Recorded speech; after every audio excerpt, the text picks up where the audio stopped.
वालेकुम students, welcome back to your channel Gohar helping hand. General science class 10 chapter number 7 जिसका name है energy, page number 97।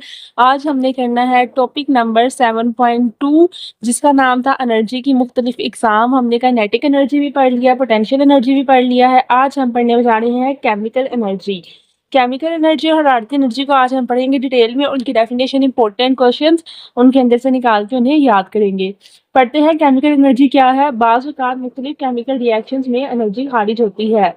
Energy का मनबा atoms के दरमियान केमिकल बॉन्ड्स हैं। जब ये बॉन्ड्स टूटते हैं तो एनर्जी हासिल होती है। मनबा यानी एनर्जी का बनाने का जरिया। एनर्जी बनती कैसे है? एनर्जी कैसे बनती है? हर चीज़ एटम से मिलकर बनी है। जो मेरे हाथ में पेंसिल है, ये बहुत सारे छोटे छोटे ज़रात हैं जिनका नाम होता है एटम्स। उनको मिलाया और एक पेंसिल बन गई है। ठीक है, तो एटम्स के दरमियान क्या होते हैं? Chemical bond. ठीक है, एक केमिकल दूसरा केमिकल, ये सारे आपस में जुड़ते हैं और ये पेज बनाते हैं।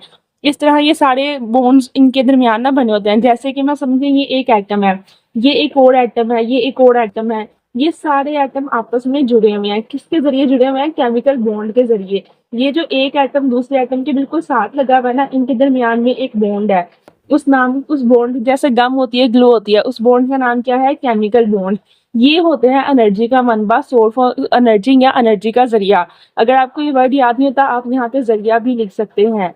ठीक है, तो एनर्जी का जरिया क्या होते हैं? एटम्स के दरमियान में केमिकल बॉन्ड्स। जब ये बॉन्ड टूटते हैं तो एनर्जी हासिल होती है। मिसाल दूं, ये मेरे पास पेंसिल है ना, ये एक पूरी जो है वो एक मादा है। मादा यानी मैटर। ठीक है, मादा ही होता है ना, हर चीज मादा होती है। ये जो पेज है आपके पास, ये सारा एक मादा है, मैटर है।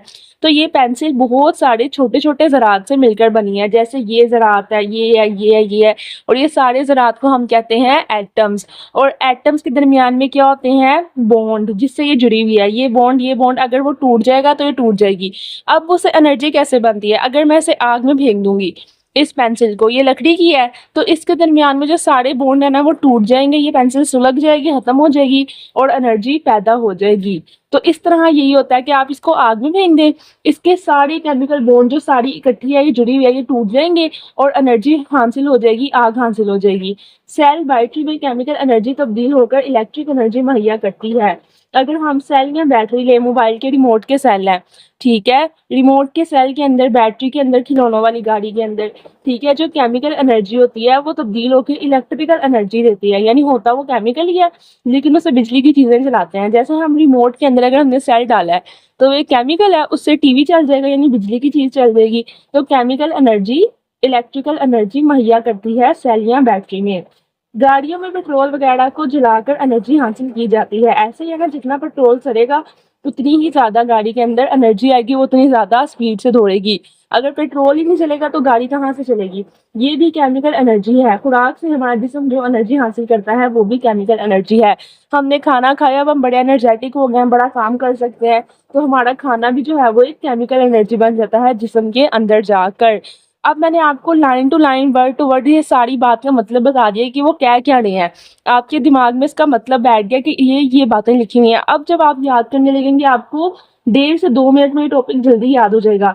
वैसे अगर आप बगैर वीडियो सुने, खुद से खोलते बुक और केमिकल एनर्जी याद करने लग जाते, तो यकीनन आपको ये वर्ड पढ़ते हुए समझ कुछ नहीं थी आनी, सारा ऊपर से गुजर जाना था और आपको लगना था वर्ड जाने पहचाने पर याद नहीं हो रहे, तो आपको याद नहीं होना था। यही फायदा होता है किसी टीचर का कि अगर आप उसे पढ़ के उसके बाद लेक्चर याद करते हैं, आपको जल्दी याद होता है, क्योंकि आपको दिमाग के अंदर वर्ड्स का मतलब बैठ जाता है। अब पढ़ते हैं नेक्स्ट, हरारती एनर्जी। हरारती एनर्जी क्या है? हरारत भी एनर्जी की एक किस्म है। हरारती एनर्जी जिस्म के मॉलिक्यूल्स की हरकत की वजह से होती है। जैसे कि अगर ये एक पतीला है, ठीक है, फर्ज कर लें ये एक देगची है, इसके अंदर बहुत सारा मैंने ना पानी डाल दिया, वो उबल रहा है। जब वो उबलेगा तो क्या होगा? उसके ऊपर बुलबुले बनेंगे। ये क्या होते हैं बुलबुले? ये इसके ज़रात होते हैं जिनमें एनर्जी आ जाती है। ठीक है, उसके मॉलिक्यूल्स होते हैं, ज़रात भी कह सकते हैं और मॉलिक्यूल्स भी कह सकते हैं। तो हरारत एनर्जी की किस्म है। हरारती एनर्जी जिस्म के मॉलिक्यूल्स की हरकत की वजह से होती है। ये हरकत जितनी शदीद होगी, हरारती एनर्जी भी इतनी ही ज्यादा होगी। जितनी नीचे आग तेज चलाओगे उतना ज्यादा पानी उछलेगा ना, बर्तन से बाहर निकलेगा। तो यही वो कह रहे हैं, जितनी हरकत तेज होगी उतनी ज्यादा एनर्जी होगी। सूरज हरारती एनर्जी का सबसे बड़ा माकिज है। सबसे ज्यादा हरारत गर्मी तो हमें सूरज से मिलती है ना, सोलर सिस्टम सूरज से ही चलते हैं। ईंधन के जलने से हरारती एनर्जी खारिज होती है। अगर आप ईंधन चलाओगे तो बहुत ज़्यादा हीट हो जाएगी उस जगह पे। इलेक्ट्रिक हीटर या इस तरह के एलिमेंट से जब करंट गुजरता है तो हरारत हासिल होती है। हीटर चला लो बहुत ज़्यादा गर्मी हो जाएगी, इस्त्री चला लो उस कमरे में गर्मी हो जाएगी, सेक हो जाएगा। तो यही बात है ना, उनके अंदर से भी हरारत निकलती है। तो ये बातें थी, छोटी-छोटी बातें, आसान-आसान बातें, आपने इनको याद करना है, आज के होमवर्क में राइट करना है। कोई शॉर्ट क्वेश्चन नहीं था आज, कोई इंपॉर्टेंट शॉर्ट या डेफिनेशन इसके अंदर नहीं आ रही जो कि मैंने आपको आज टॉपिक पढ़ाया है। ये पेपर के अंदर अगर आपके आएँगे तो इस तरह से आएँगे कि केमिकल एनर्जी और हरारती एनर्जी पर नोट्स लिखें, और लॉन्ग क्वेश्चन आएगा 4 नंबर का बी पार्ट बन के पेपर के अंदर। तो आपने इसको याद करना है, केमिकल एनर्जी और हरारती एनर्जी पर नोट लिखें। यहाँ से यहाँ तक सब मैंने आपको पढ़ा दिया, बहुत ईजी टॉपिक है। जो नहीं समझ आया आप पूछ सकते हैं। कल हम करेंगे रोशनी की एनर्जी, इलेक्ट्रिकल एनर्जी और न्यूक्लियर एनर्जी, और इस तरह कल हमारा 4 से 5 दिनों के अंदर टॉपिक नंबर 7.2 भी कंप्लीट खत्म हो जाएगा। फिर हम मूव करेंगे 7.3 के ऊपर। अब आपका फर्ज ये आपने बताना है कि जनरल साइंस के साथ गौहर हेल्पिंग हैंड आपको ये लेक्चर कैसा लगा। आपने बताना है कि आपको मेरी कितनी समझ आती है और मेरे से सुनने के बाद काम कितना याद होता है, कमेंट करके। खुदा हाफिज़। जनरल साइंस क्लास 10 के लिए बेस्ट चैनल कौन सा है? Gauhar helping hand. अगर एक दफ़ा शुरू कर दिया ना मेरे साथ कोर्स, तो अब छोड़ना नहीं है। डेली आना है, डेली अगला लेक्चर लेना, उसको याद करना है, लिखना अच्छे बच्चों का नाम, हर रोज़ यहाँ से पढ़ना है। प्राइवेट स्टूडेंट्स के लिए बेस्ट अकेडमी है, उन्हें कहीं जाने की ज़रूरत नहीं है, कुछ करने की ज़रूरत नहीं है। सिर्फ वो गौहर हेल्पिंग हैंड के साथ जनरल साइंस का डेली लेक्चर लेते जाएँ, उसको याद करते जाएँ, लिखते जाएँ, और अगर पर्सनल हेल्प के लिए व्हाट्सएप कॉन्टैक्ट है, उसके ऊपर भी राब्ता कर सकते हैं। खुदा हाफिज़।